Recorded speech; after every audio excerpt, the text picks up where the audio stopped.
My sister did not accidentally send me the photo. She sent it to the wrong group chat, the one I had been quietly removed from. In the picture, my husband was sitting in a hospital chair with 2 newborn babies asleep against his chest. My sister was in the bed behind him, smiling like a woman who had just won something. The caption said, "Daddy finally got his miracles." I stared at those words for so long that the screen went dark in my hand. Daddy, miracles, my husband, my sister, and the babies I had spent 6 years praying for. The worst part was not even the photo. The worst part was that my mother commented underneath it before anyone realized I could still see the notification. At least God gave this family babies through the daughter who was ready for them. I did not scream. I did not throw my phone. I did not call my husband. I just stood barefoot in my kitchen with a half-folded towel in my hands and felt 6 years of grief turn into something colder than heartbreak. Clarity. My name is Hannah Mercer. I was 37 years old when I learned that the people who call you strong are often the same people who expect you to survive what they would never forgive. I lived in Raleigh, North Carolina, in a quiet neighborhood with old oak trees, porch swings, and families who waved from driveways like everyone's lives were as normal as their lawns. From the outside, mine looked normal too. My husband Grant and I had been married for 8 years. We had a white colonial house with blue shutters, a golden retriever named Maple, a mortgage we could afford if we were careful, and a guest room that had been painted pale yellow for a baby who never came. I worked as a compliance manager for a regional hospital network. That meant my job was reading reports, catching inconsistencies, and asking uncomfortable questions in rooms where people preferred comfortable lies. Grant used to joke that I could smell a hidden problem before it entered the building. He was right. At work, at home, I had trained myself not to smell anything. Because when you love someone, you do not investigate them. You explain them. You explain the late nights. You explain the distance. You explain why your younger sister starts showing up at your house more often when your husband is home. You explain why your mother stops asking how you are and starts asking whether you have considered acceptance. You explain everything until the truth has to break into your life through a photo of your husband holding your sister's newborn twins. Grant and I started trying for a baby during our 2nd year of marriage. At first, it was sweet, hopeful. We bought little baby socks once at a farmer's market because Grant said they were too small and ridiculous not to buy. I tucked them into the top drawer of the yellow guest room dresser. Soon, he told me. Soon became 1 year, then 2, then appointments, then blood work, then fertility clinics with soft gray waiting rooms and women staring at their phones because eye contact in a place like that can feel too intimate. Then injections, then calendars, then timed calls, then pregnancy tests lined up on the bathroom counter like tiny white judges, then miscarriages. 3 of them? The first was early, the second had a heartbeat. The third happened 2 days before Christmas. I remember sitting on the bathroom floor with my back against the cabinet while holiday music played downstairs because Grant had forgotten to turn it off. He knocked once and asked if I needed anything. I said no. He said okay. Then he went back downstairs. That was the first time I realized grief does not always bring people closer. Sometimes it reveals who is willing to sit in the dark with you and who only loves you when you are easy to comfort. Grant was not cruel then. Not openly. He just recovered faster than I did. Or pretended to. He would squeeze my shoulder after appointments and say, "We'll figure it out." But later that same night, he would scroll on his phone while I lay awake beside him, quietly wondering whether my body had become a house no child wanted to live in. I blame myself for everything. My age, my stress, my job. The coffee I drank before I knew I was pregnant. The week I worked late. The time I forgot a supplement. The negative thought I had one morning when hope felt too heavy. Women who cannot have children can become very creative in the ways they punish themselves. My mother did not help.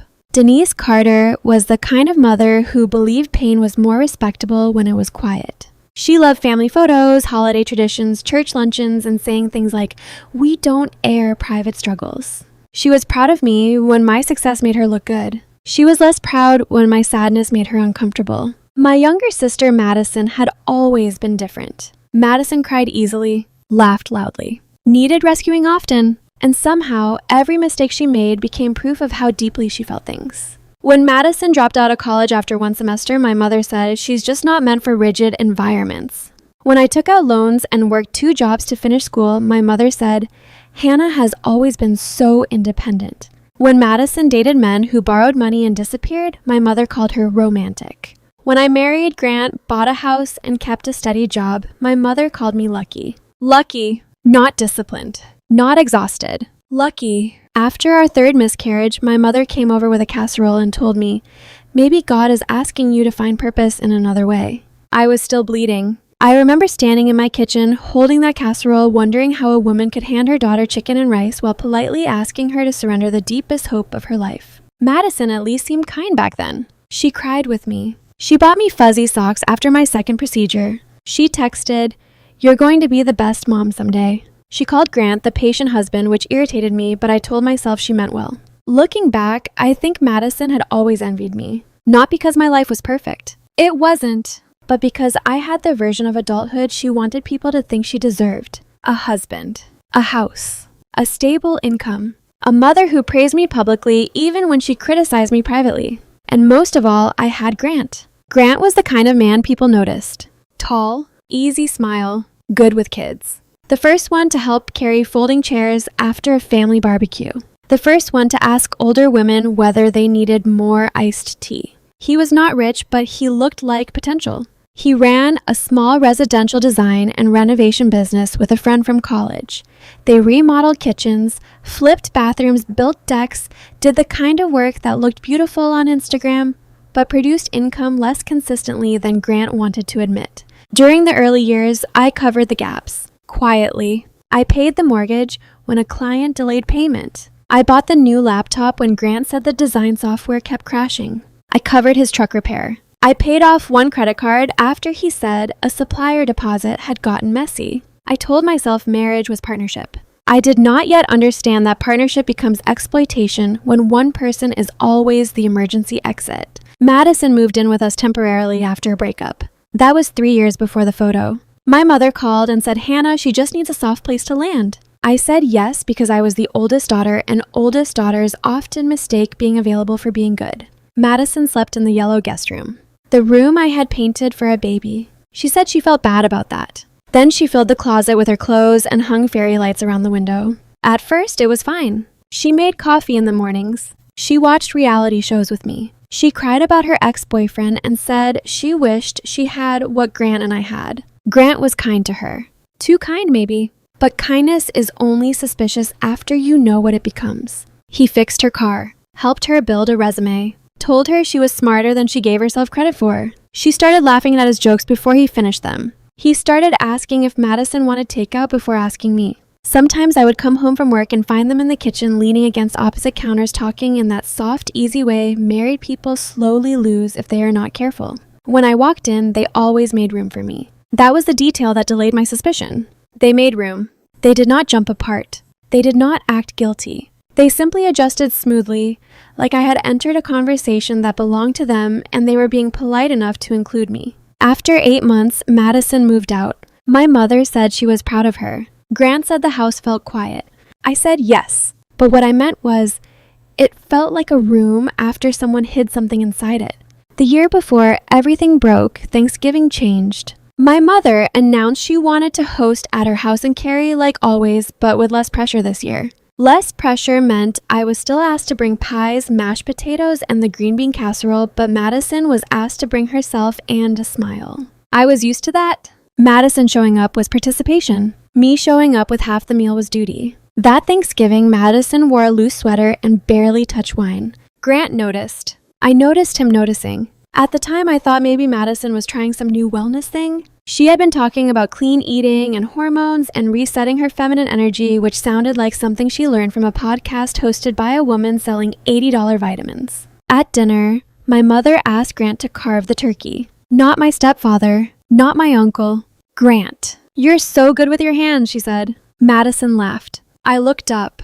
Too quickly, maybe. Grant smiled at his plate. A small smile. Private. I felt something in my stomach tighten. Then my mother asked if we were still doing all that treatment stuff, and the whole table went silent. All that treatment stuff. As if my grief was a subscription service I had forgotten to cancel. Grant reached for my hand under the table, but his palm was dry. Mine was not. I said, "We're taking a break." My mother nodded with relief. That might be best. Sometimes forcing things only makes everyone suffer.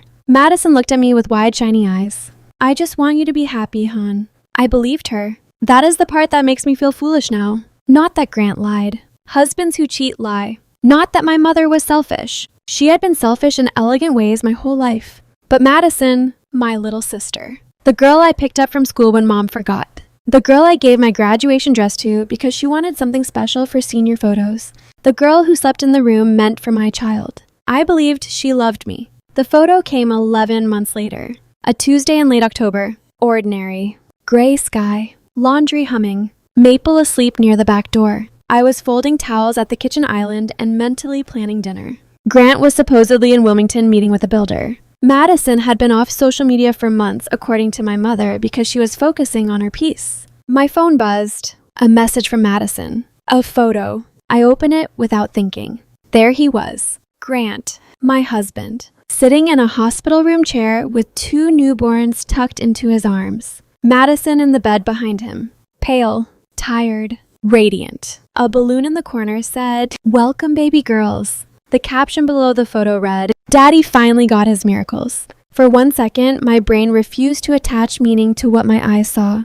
Grant loves babies. Grant visits hospitals for friends sometimes. Madison has friends. There is an explanation. There is always an explanation when the truth is still too violent to enter. Then I saw his wrist. The leather bracelet I gave him on our 5th anniversary. He wore it in the photo. The same wrist wrapped around a baby's back. Daddy, miracles. My husband, my sister. My phone buzzed again. This time, a notification from a group chat I had apparently not fully been removed from. A preview. My mother wrote, "At least God gave this family babies through the daughter who was ready for them." Then the chat disappeared. I stared at the blank space where it had been. My sister called immediately. I answered. For 3 seconds, neither of us spoke. Then Madison said, "Crying already? Hannah, I didn't mean for you to find out like this." Not, "I'm sorry." Not, "Let me explain." I didn't mean for you to find out like this. As if the problem was the delivery method.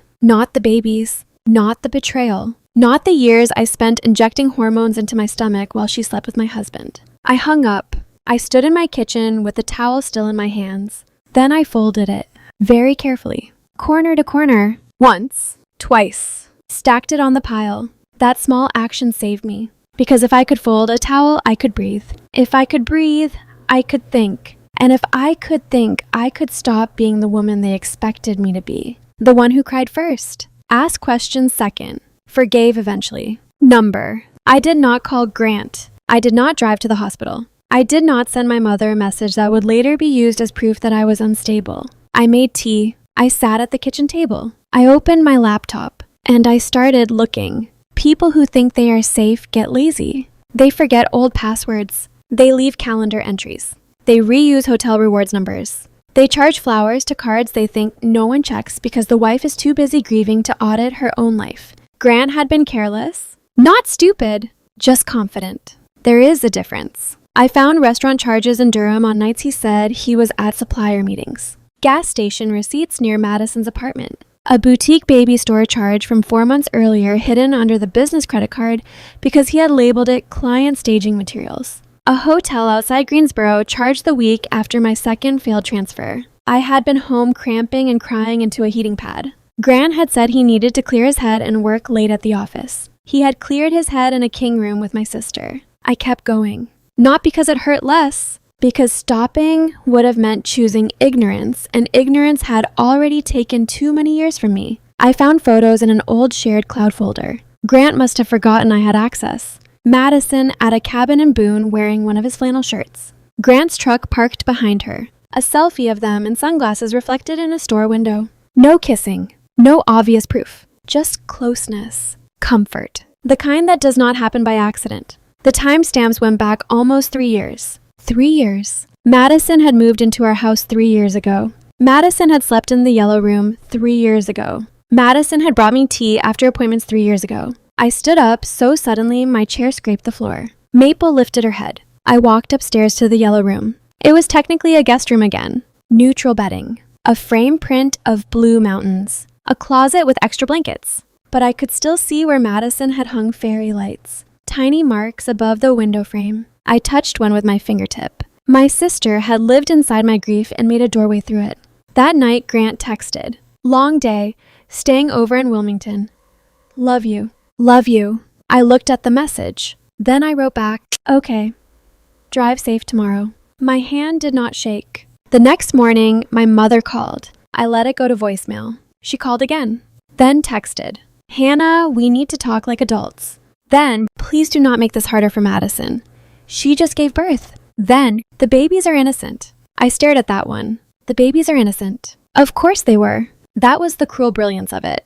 My family had placed 2 newborns in the center of the betrayal like a shield. If I was angry, I was punishing babies. If I stepped back, I was abandoning babies. If I told the truth, I was ruining the baby's story. No one had protected me when I was bleeding in bathrooms, apologizing for miscarriages that had apparently been turned into background music for my husband's affair. But now everyone needed protection from my reaction. I did not answer. By noon, Madison texted, "I know you hate me." Then, "I never meant for this to happen." Then, "Grant loves them. Please don't take that away from him." That last sentence almost made me laugh. Grant loves them. Please don't take that away from him. My husband had helped take away 6 years of my peace, my trust, my sister, and my belief in my own body.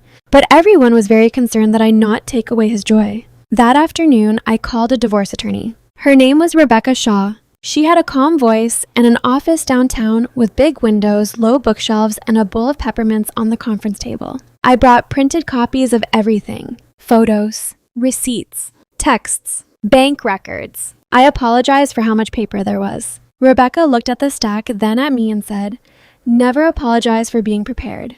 I liked her immediately. I told her I did not want a war. I wanted a clean exit. The house was in both our names, though I had paid most of the mortgage. The savings were mostly mine. Grant's business was messy, but I did not want to dig through every drawer of his life if I did not have to. I wanted enough distance that his lies could stop touching my skin. Rebecca asked if I felt safe. I said yes. She asked if I wanted him out of the house. I looked toward the window. Outside, people were walking with coffee, carrying bags, checking phones, living ordinary lives. "Yes," I said. "I want him out." That evening, I drove to my mother's house. Not because I wanted comfort, because I wanted to see her face. Denise opened the door wearing a cardigan and the cautious expression of someone prepared to manage a situation, not mourn with her daughter. "Manage." "Hannah," she said. "Mom." She stepped aside. The house smelled like cinnamon candles and chicken soup. On the coffee table were printed photos. The twins. Of course. 2 tiny girls in matching pink hats. My mother had already framed one. I looked at it, then at her. That was fast. Her face tightened. "They're your nieces." "No," I said, quietly. "They're my husband's affair babies with my sister." My mother flinched, like the plainness offended her more than the truth. "Do not call them that." "What would you like me to call them?" "Innocent children." "They are innocent. Madison is not." My mother sighed. There it was. The sigh. The one that had rearranged my behavior since childhood. "Hannah, I know you are hurt." "No, you don't." "I do. But this is not only about you." I stared at her. The room seemed to shrink around that sentence. "Not only about you. My marriage. My sister. My miscarriages. My husband holding newborns. Not only about me." My mother continued soft and firm like she was explaining etiquette. "Madison is fragile right now. She just had twins. Grant is overwhelmed. This family cannot survive a scandal." "A scandal? You know what people will say." "I know what happened." "Hannah." "No, Mom. Say it clearly. Are you asking me to stay quiet so Madison doesn't look bad? I am asking you to think about the babies. The babies have 2 parents who created this situation." She looked away. That told me something. Something small. Something ugly. "How long have you known?" I asked. Her head snapped back. "What? How long have you known?" She folded her arms. "I suspected." "How long?" "Hannah." This tone, "how long?" She swallowed. "Since Madison started showing." The room went silent. Madison had started showing months ago. Months! "You knew she was pregnant." She told me she was scared. "You knew Grant was the father." She said he was. My mouth opened, but for a moment nothing came out. My mother rushed on. I told her it was wrong. I did. But by then, she was pregnant, and what was I supposed to do? Cast her out? She needed me. She needed you. Yes. I needed you too. My mother looked pained, but not ashamed enough. You're stronger. There it was. The oldest daughter's prison sentence. You're stronger. Stronger meant I could be lied to. Stronger meant I could be excluded. Stronger meant my mother could cradle Madison's crisis while asking me to swallow the shrapnel. I walked to the coffee table and picked up the framed photo. The babies were beautiful. That made everything worse. I set it down carefully. You removed me from the family group chat. My mother's face changed. Just a little. Madison was afraid you would react badly. I laughed once. A small dead sound. She slept with, my husband had his children hidden with my family's help, and everyone was afraid I would react badly. Hannah, don't twist this. I don't need to twist it. It's already grotesque. Her eyes hardened. Your bitterness is going to poison everyone if you let it. I looked at my mother, really looked at her. The woman who had praised my strength only when it benefited her. The woman who had called Madison fragile every time she broke something that belonged to someone else. The woman who had known for months and still let me talk about one more fertility appointment over coffee like I was not being publicly replaced. I'm not bitter, I said. I'm done. She shook her head. You don't mean that. I do. If you walk away from your sister now, don't expect the family to understand. I picked up my purse. Mom, the family already understood. That's why you removed me from the chat. I drove home with no music on. The whole way, I kept thinking about one thing. You're stronger. For years, I had thought strength meant enduring. Now I understood strength could also mean refusing to provide a place for people to injure you twice. Grant came home the next evening. He walked through the door carrying a duffel bag and wearing the face of a man who had rehearsed. Hannah, he said. I was sitting at the kitchen table. On the table in front of me were 3 things. A printed photo of him holding the twins. A folder from my attorney. His house key. He saw them. Stopped. The color left his face. Han, sit down. He did. Not because he respected me. Because he understood the performance had ended. For a moment, neither of us spoke. Maple sat beside my chair watching him, like even the dog knew something had shifted. Grant looked at the photo. Then the folder. Then me. I can't explain. No, I said. You can talk. That is not the same thing. He swallowed.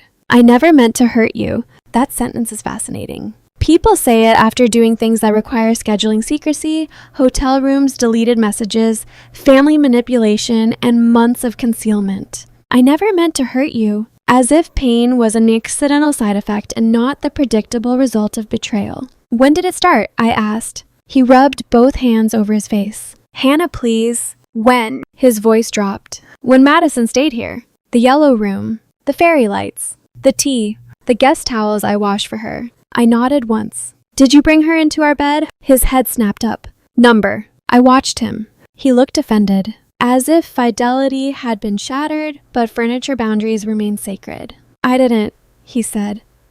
I swear, I did not care whether that part was true. Some questions are not about needing the answer. They are about watching the person realize how much dignity they have already destroyed. Did my mother know? He hesitated. That was enough. Eventually, he said, eventually, she found out when Madison was pregnant, and none of you told me. Madison was terrified. I was grieving. He flinched. I know. No. You don't. You do not get to say you know. He leaned forward. His eyes were red now. I was lonely, Hannah. There it was. The first honest cowardice. I was lonely too, I said. You shut down. I was miscarrying. I didn't know how to help. So you slept with my sister in the room we painted for our child. He closed his eyes. The sentence hung between us. Ugly. Accurate. He whispered, I hate myself. That is your responsibility now. He looked up quickly. What does that mean? It means I filed for divorce. His mouth opened. Closed. You already... Yes. Hannah, please. The babies were born 2 days ago. Everything is emotional right now. We shouldn't make permanent decisions while we're in shock. I almost smiled. He was always good with timing when he needed mine to stop. You made permanent decisions for 3 years. He stared at me. I slid the key across the table. You need to leave tonight. His eyes filled. This is still my house. It is also mine. And I'm asking you to leave before this becomes uglier than it already is. He looked toward the staircase. Our life is here. No, I said. Our life ended in pieces.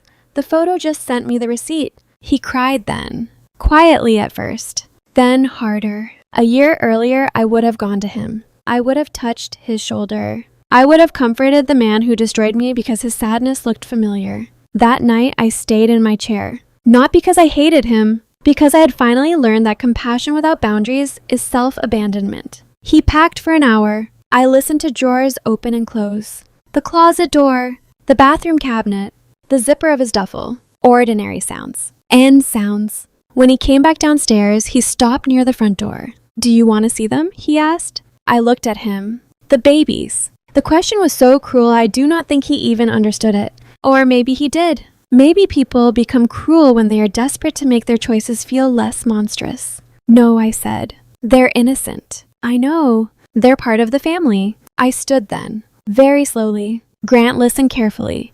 "Those babies are innocent. That does not make them my obligation.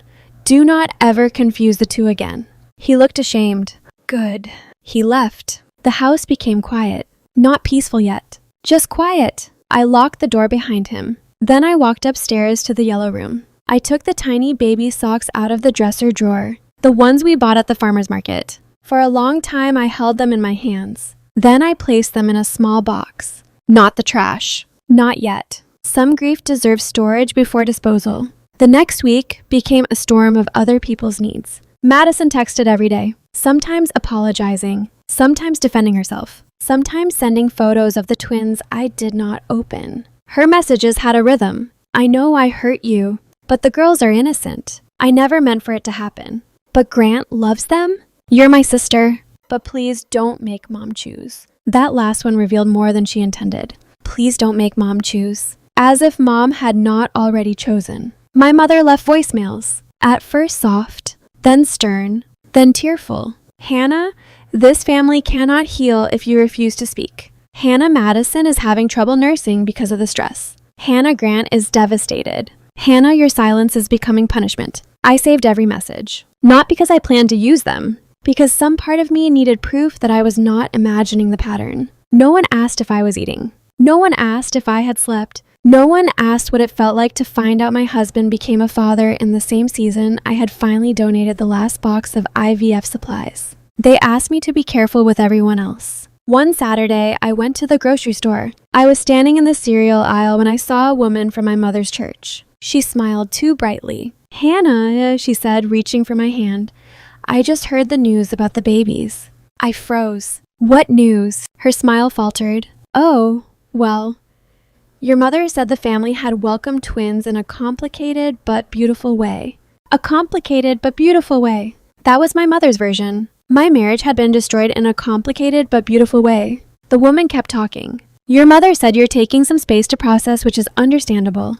Infertility grief can be so difficult." Infertility grief. Not betrayal. Not adultery. Not family lies. My pain had been rebranded into something private, feminine, and convenient. I left the store without buying cereal. In the car, I laughed until I cried. Then I cried until I was empty. Then I drove home and changed every password connected to my life. I separated the phone plan. I removed Grant from shared accounts where I could. I canceled the automatic monthly transfer I had been sending my mother for house repairs, which had quietly turned into regular support. I stopped paying Madison's car insurance, a bill I had picked up after her last breakup and somehow never put back down. I canceled the storage unit where half of Madison's furniture still sat under my card. I texted my mother one sentence. "I am no longer financially supporting people who lied to me while asking me to protect their comfort." She called within 30 seconds. I did not answer. Madison called next. Then Grant. Then my mother again. That night I had 13 missed calls. Not one before the money stopped. 13 after. That told me everything. 2 weeks later, Grant's mother called. Carol Whitman had always been kind to me. Reserved but kind. She sent birthday cards on time. She brought soup after my second miscarriage. She once told me privately that I was steadier than anyone in this family deserves. When her name lit up my screen, I almost ignored it. But something made me answer. "Hannah," she said. Her voice was strange, thin, broken at the edges. "I need to tell you something before Grant does." I sat down slowly. "What?" She inhaled. "I have carried something for 6 years. Maybe longer. And after seeing him with those babies, I can't carry it anymore." I closed my eyes. There are moments when you know the floor is about to open again and all you can do is decide whether you will fall standing up.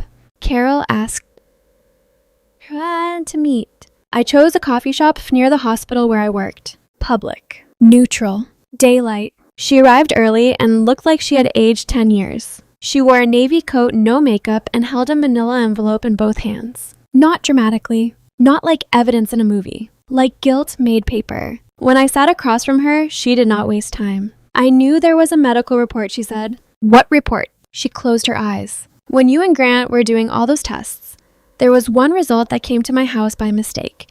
It was addressed to Grant, but he had used our address for some insurance paperwork. I opened it.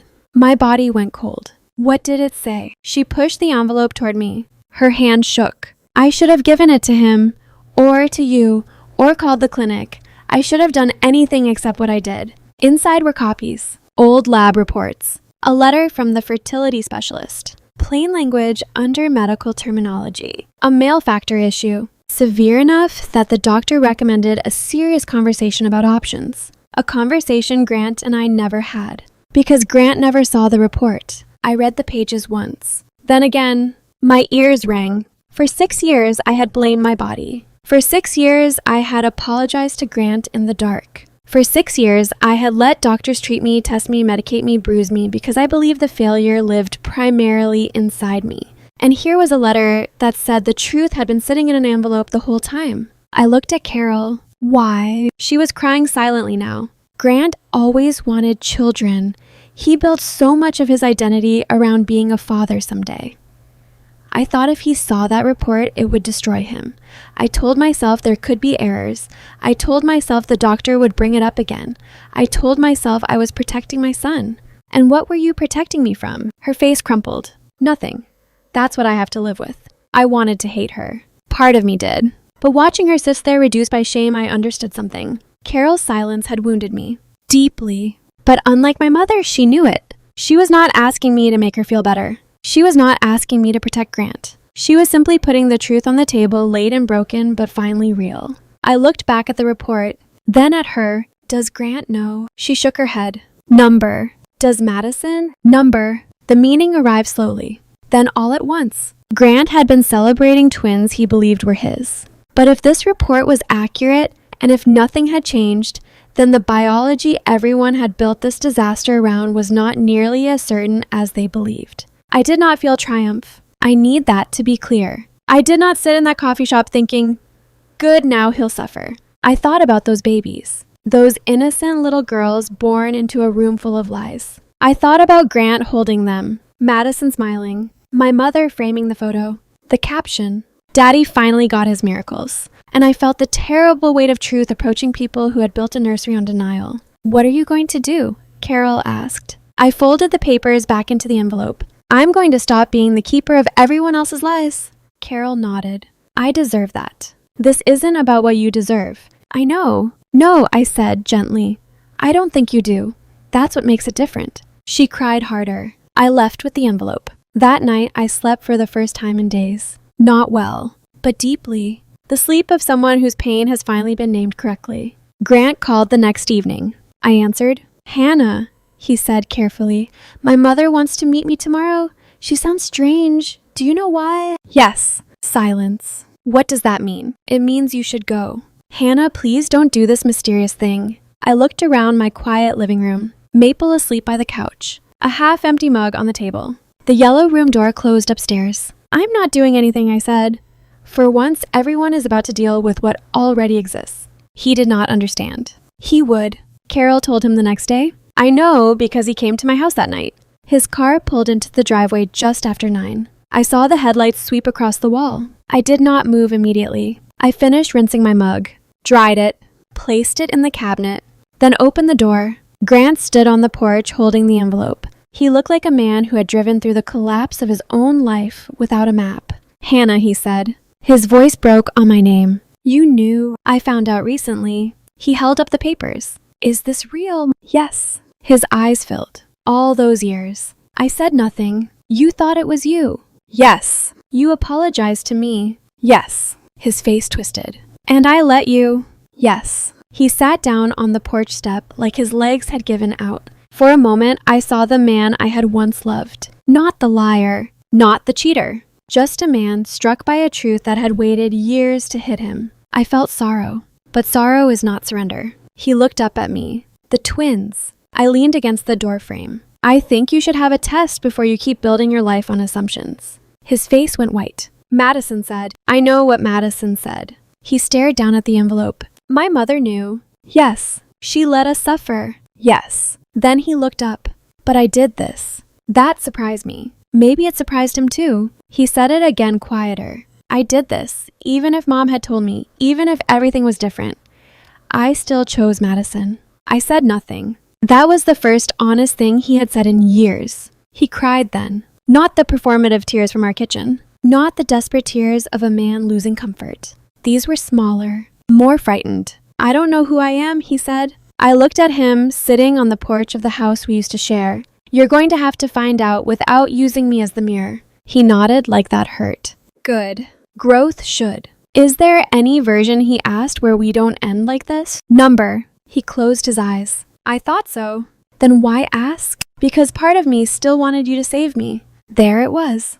The whole marriage in one sentence. Grant had wanted me to absorb grief, forgive betrayal, protect babies, understand loneliness, excuse weakness, and now save him from the consequences of finally knowing himself. I shook my head. I'm done being useful to people who only love me when I make their pain easier. He nodded again. After a while, he stood. He looked older, smaller, maybe more real. I'm sorry, he said. For what? He looked at me then. Really looked. For letting you carry what was mine. For making your sister my escape. For asking your body to take blame for my fear. For not being brave enough to tell the truth before the truth destroyed everyone. It was a real apology. Too late. But real. Thank you, I said. That was all I gave him. He left. The DNA test happened quietly. Not because I asked. Because truth had finally entered the room and even Grant could not push it back out. 2 weeks later, Madison showed up at my door. Not Grant. Not my mother. Madison. She looked thinner. Pale. Her hair pulled back. No makeup. No babies with her. For a second, I saw my little sister again. Then I remembered the hospital photo. She stood on my porch and said, "They're not his." No greeting. No apology. Just the headline. I already knew from her face. Still hearing it felt like another room collapsing somewhere far away. I gripped the door. Who? She looked down. There was someone else. I laughed once. I could not help it. Not because it was funny, because the cruelty had become mathematically absurd. You mean, while you were sleeping with my husband, you were also sleeping with someone else? Her eyes filled. It wasn't like that. It is always exactly like that when someone says it wasn't like that. She flinched. I was confused. No, Madison. You were cruel. Confusion is when you take the wrong exit. Cruelty is sleeping with your sister's husband for 3 years while she mourns the children she thinks she can't have. She covered her face. I know. Do you? She dropped her hands. I lost everything. There it was. Not I destroyed you. I lost everything. Grant had left her. My mother was furious, not because Madison had betrayed me, but because Madison had embarrassed the story she had been telling everyone. The twins' biological father was apparently an ex-boyfriend who wanted no involvement. Madison had gone from chosen mother of family miracles to single mother of 2 babies with no polished narrative to hide behind. For a moment, pity approached me. I let it stand at a distance. I did not invite it in. The girls are innocent, she whispered. Yes, I said. They are. They'll need family. Then be better family to them than you were to me. Her mouth trembled. You're really not going to be in their lives. I looked past her toward the street. The same street where Grant had driven away. The same street where my mother had likely parked before coming to ask me for something eventually. I don't know what the future looks like, I said. But I know this. I will not be guilted into becoming a soft landing for the people who push me. She cried. I let her. Then I said goodbye and closed the door. Not hard. Not dramatically. Just closed. Thanksgiving came 1 month later. My mother called 2 days before. I knew why before I answered. Hannah. She said, voice sweet in a way that meant danger. I'm hosting dinner Thursday. I know. I think you should come. Number. A pause. Madison will be there with the babies. I assumed. They are your nieces. No, Mom. They are Madison's daughters. That is a cruel distinction. It is an accurate one. She inhaled sharply. Hannah, this family has suffered enough. I closed my eyes. There it was again. This family. The family that removed me from chats. The family that framed photos before telling me the truth. The family that found language for everyone's pain except mine. What do you want? I asked. She sounded offended. I want my daughters at the same table. No. You want a picture. Silence. Then colder. Excuse me. You want a Thanksgiving photo where everyone looks forgiven. You want people at church to stop asking questions. You want to caption it something like, healing begins with family. You want the appearance of peace without the work of accountability. My mother's voice shook. You have become so hard. No. I stopped being convenient. Hannah, if you don't come, you may regret it when those girls grow up and don't know you. I looked toward the yellow room. The door was open now. Empty. Clean. Sunlight across the floor. I have already lost children I never got to know, I said quietly.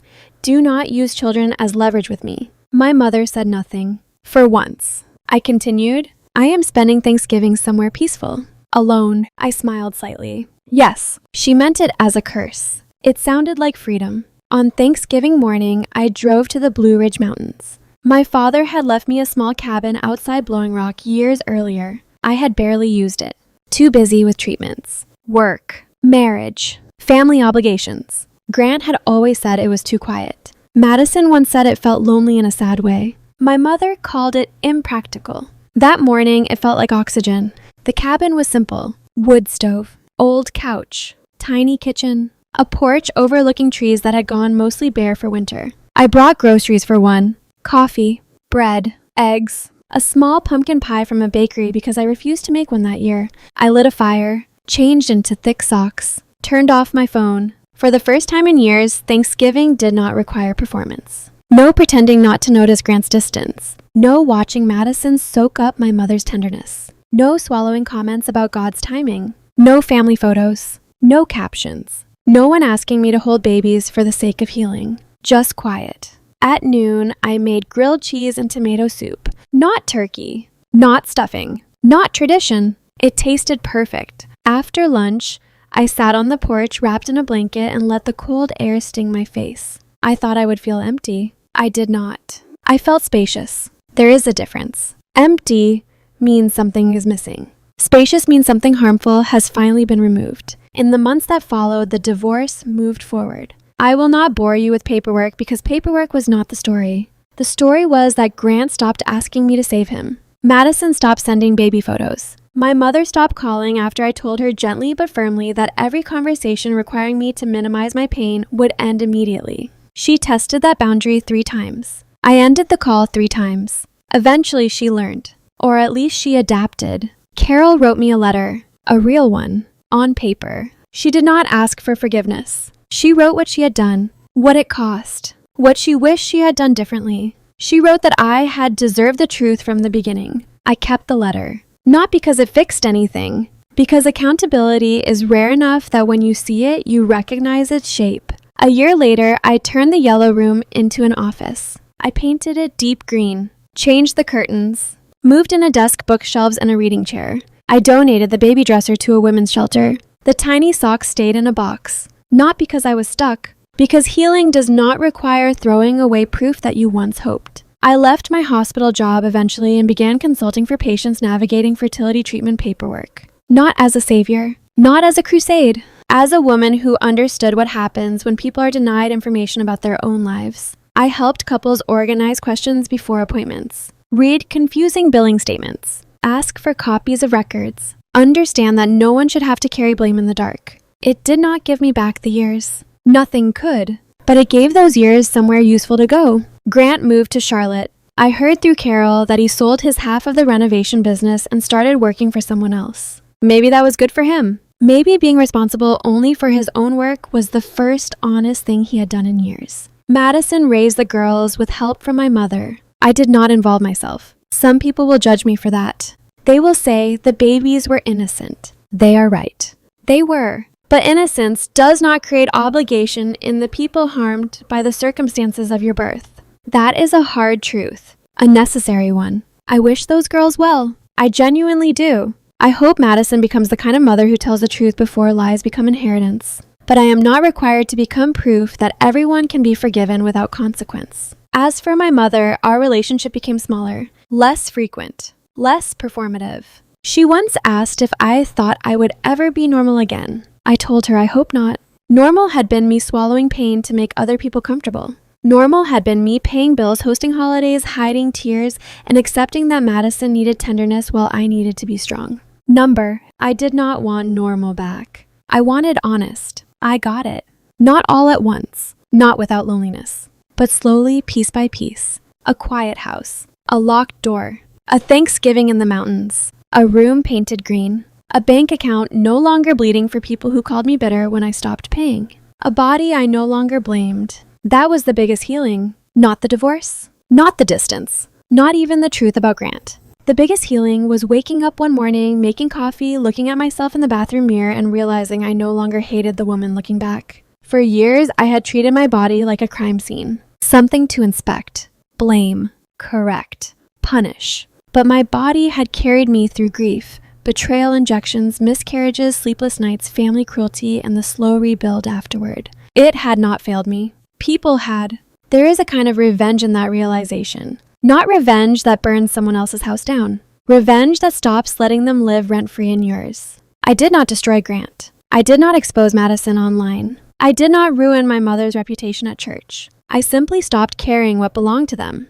Their shame, their lies, their version of family, their need for me to be quiet so they could feel clean. Sometimes people call that cold. Maybe it is. But after years of being burned by other people's selfishness, cold can feel like mercy. If I could speak to the woman I was before that photo arrived, the woman folding towels and blaming herself for a life built on lies, I would tell her this. You are not hard to love because someone chose betrayal. You are not less of a woman because motherhood did not arrive the way you prayed it would. You are not obligated to protect people from the consequences of wounds they gave you. And you do not have to become the aunt, the sister, the daughter, or the wife everyone needs you to be just because they are uncomfortable with what they did. Family is not a group chat that removes you when your pain is inconvenient. Family is not a Thanksgiving photo with the injured person cropped out. Family is not a mother asking one daughter to bleed quietly so the other can smile over newborns. Family is not a husband who wants comfort after creating chaos. Family is truth, respect, accountability. And if those things are missing, you are allowed to leave the table, even if they saved you a seat after the damage was done, even if there are babies, even if your mother cries, even if your sister says she needs you, even if your husband finally understands too late. You are allowed to choose yourself without turning your pain into a lifelong service project for the people who caused it. So let me ask you this. If your husband had children with your sister, your family hid it, and then they expected you to forgive everyone because the babies were innocent, would you stay connected for the sake of family? Or would you walk away and let every adult live with the choices they made? Tell me what you would have done.